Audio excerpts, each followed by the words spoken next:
Hello, my name is Levi. Welcome to Sabbath School.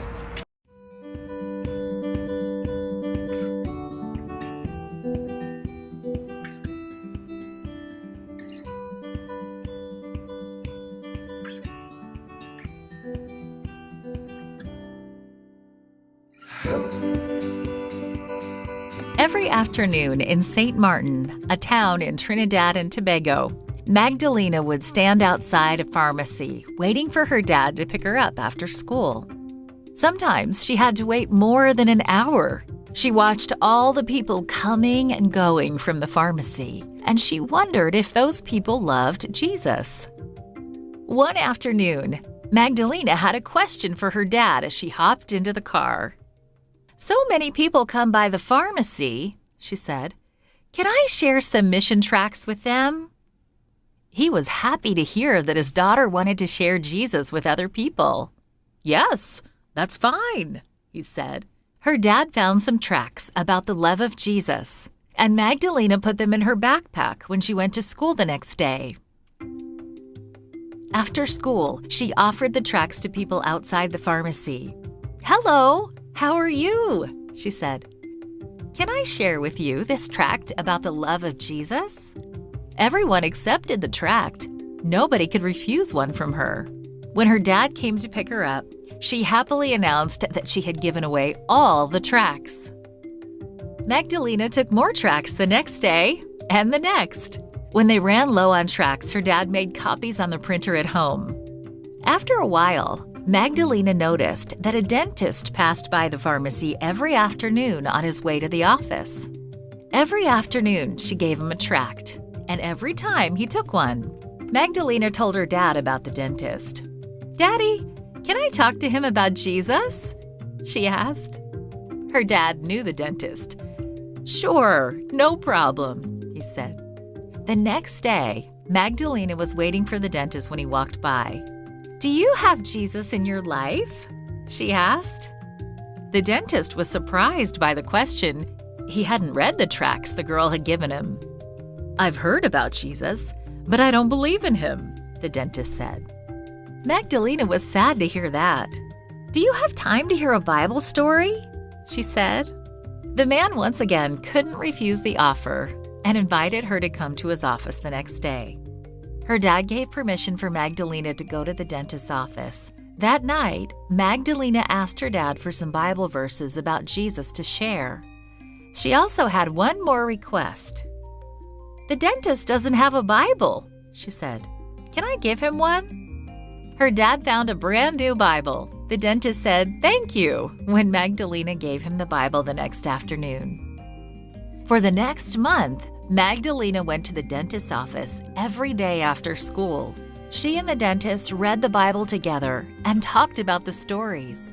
Slowly, the dentist began to believe in Jesus. So Magdalena invited her new friend to go to church with her the next Sabbath. "Yes, I have time," he said. "I can go." Magdalena excitedly broke the news to her dad when he picked her up. "I invited the dentist to go to church with me, and he said yes," she said. On Sabbath, Magdalena and her mom and dad picked up the dentist on their way to church. "Your daughter is wonderful," the dentist told her parents. "Before, I didn't know anything about Jesus, but now I know him." Magdalena became a real missionary when she shared tracts with the dentist and told him about Jesus. She wants to live the rest of her life sharing Jesus with others.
Yo. Yes, Jesus loves me. Yes, Jesus loves me. Yes, Jesus loves me. The Bible tells me so.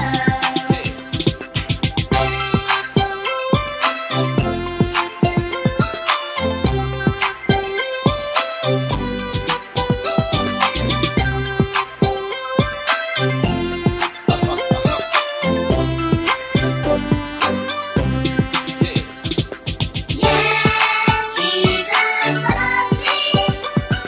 Yes, Jesus loves me. Yes, Jesus loves me. The Bible tells me so.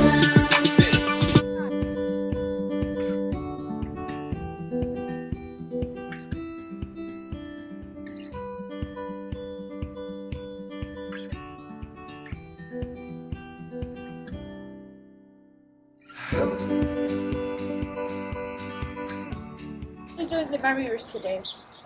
Then Jesus said to them, "Do not be afraid. Go and tell my brothers to go to Galilee. There they will see me." Matthew 28:10.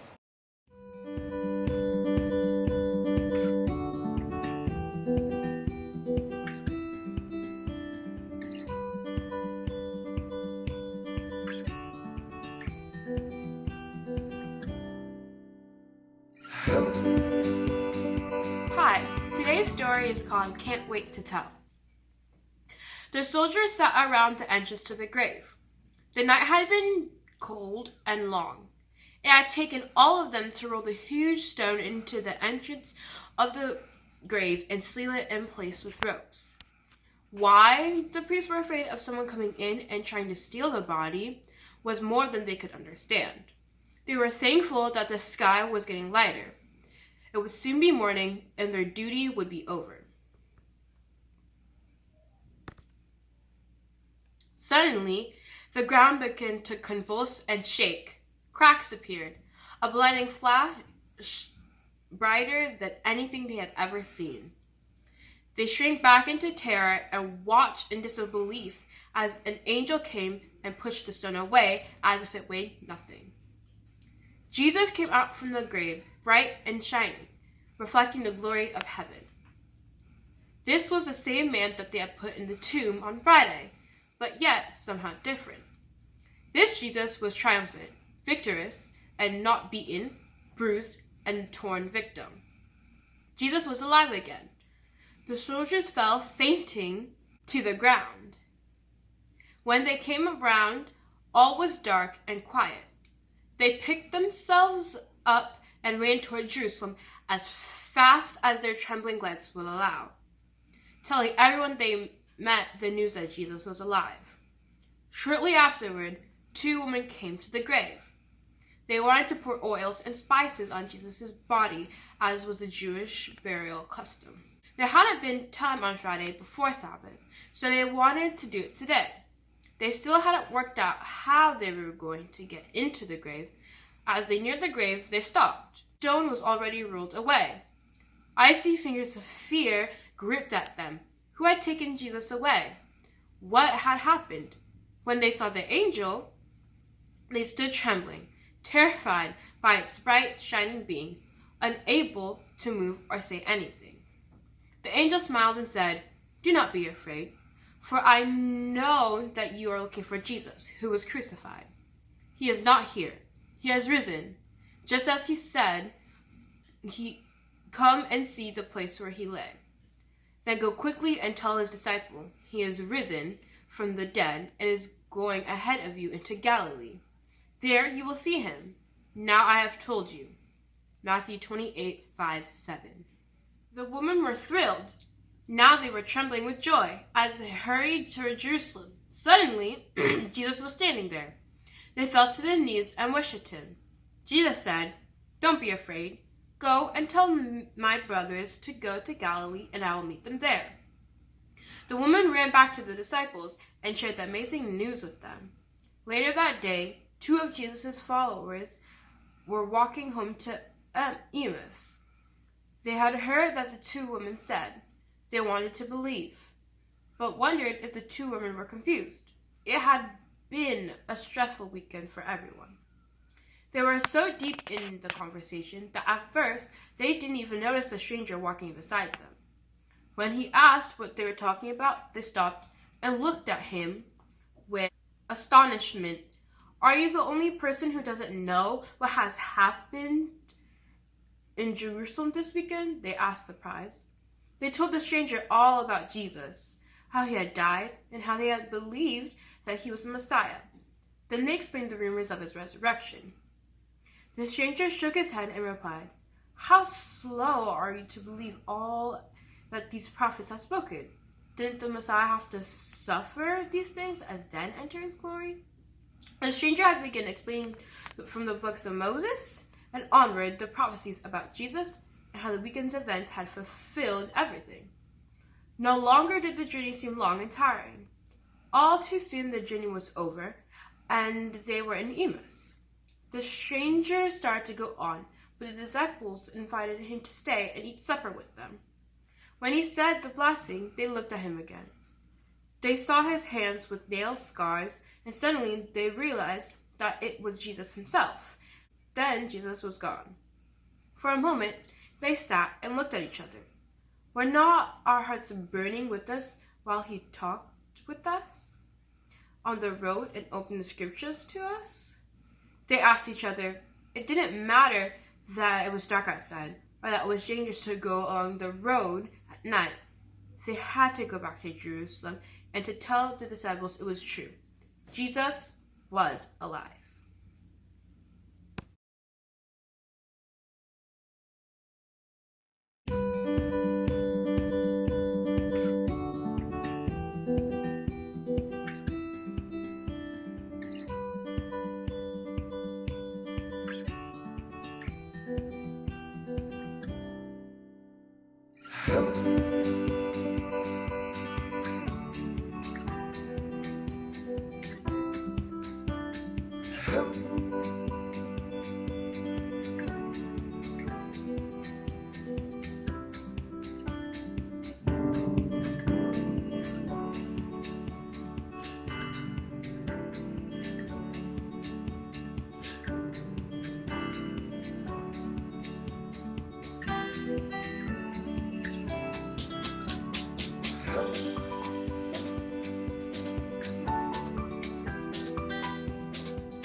Watching me, we're going to put a dot here and then a line down. We don't have an R yet. I'm going to put a little triangle there on the side. So there's our R. You see it? There we go. And then we've got the I. And the S is a little bit tricky. You start in the middle here and go down to the side like that. And then you start from this side and go down to the middle. Do you see the S? There you go, you got the S. Now E is a really simple thing. All you do is 2 lines out from this side, and there's your E. Okay, and then the N is the most tricky, so just watching me, okay? You're going to go a little bit off center to the right and do a line down, and a little off center to the left, and do a line a bit up there. Now it kind of looks like an N, but to make it look more like an N, I just do a little wedge there, and then I do the same thing at the top. and then I've got my N. Okay, so that's how it looks a little bit more like an N there. And now when I give you your bookmark or your card, I want you to use pencil first, just in case you make a mistake. And once you've got your pencil marks the way you want them, then take a dark color and then color those lines nice and thick so you can see the word risen, and then you can decorate it with patterns in any way you would like.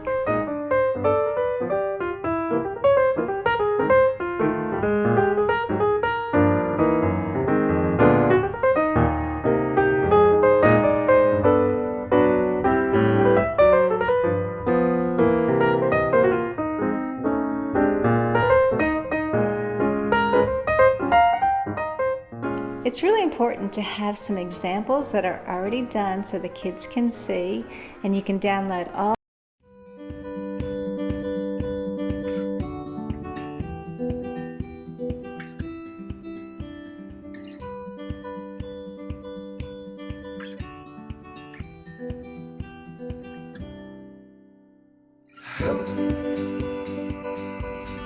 How old was David when he became king? That's a great question, Jules. How old was David when he became king? The Bible says in 2 Samuel that he was actually 30 years old and he reigned for 40 years. But get this, he was just about 15 years old when he was anointed to be king. So he had to wait another 15 years before he could actually become king. How amazing is that? Thank you so much for your question.